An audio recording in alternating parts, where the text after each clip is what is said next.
Congress party మేనిఫెస్టోలో పెట్టిన విధంగా 42% బీసీలకు రిజర్వేషన్లు అమలు చేయాలన్నారు ప్రజా తెలంగాణ ప్రతినిధులు.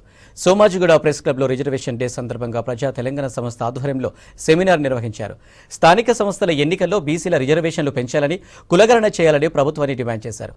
కులగణన చేయకపోతే అన్ని జిల్లాలకు తిరిగి ప్రజల్ని చైతన్యం చేస్తామని హెచ్చరించారు బీసీ సంఘాలు.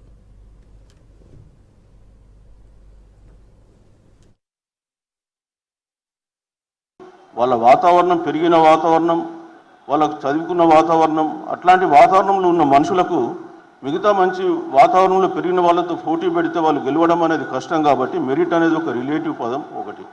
రెండోది మేనేజ్మెంట్ కోటాలు ఉన్నాయి. ఇప్పుడు ఈ మేనేజ్మెంట్ కోటాలలో ఎవరు వచ్చారు? డబ్బులు పెట్టుకున్నారు. అందులో మెరిట్ కాంప్రమైజ్ కాలేదా? సో ఈ విధంగా మనం చెప్పుకుంటూ పోతే చాలా ఉంటాయి. ప్రతిదానికి కౌంటర్కు అంటే ఆర్గ్యుమెంట్కు కౌంటర్ కూడా దొరుకుతుంది. సో అందుకనే ఇప్పటికైనా ప్రభుత్వాలు కళ్ళు తెరవాలంటే ప్రజలు చైతన్యవంతులై ప్రజలు ప్రెషర్ పెట్టినప్పుడు అది జరుగుతుంది. సో మనకు 5 సంవత్సరాలకు అంత లేదా ఆ లోపల ఎన్నికలు జరుగుతూనే ఉంటాయి. సో ప్రజలు తమ తీర్పును ఓట్ల ద్వారా చెప్పుకున్నప్పుడే ప్రభుత్వాలు కూడా కళ్ళు తెరుస్తాయి.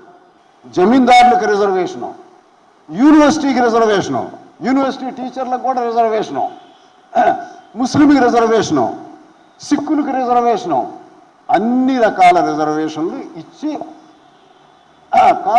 ఇది లెజిస్లేటివ్ అసెంబ్లీలకి పంపించారు. 1923లో 23 ఎలక్షన్స్ అయినాయి. కాంగ్రెస్ అన్ని చోట్ల గెలిచింది. కానీ రిజర్వేషన్ గ్రూపులన్నీ ఉన్నాయి. అలా రిజర్వేషన్ వచ్చింది. రిజర్వేషన్ అనే మాట వచ్చింది. బాగా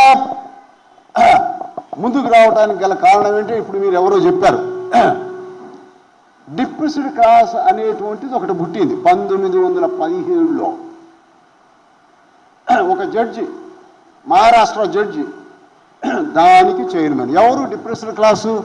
ఇప్పుడు వీళ్ళు అన్నమాట. మనం అనుకునే ఎస్సీలు, ఎస్టీలు లేరు, ఎస్సీలు బీసీలు అనేవాళ్ళు. బీసీ అనే మాట లేదు అప్పుడు.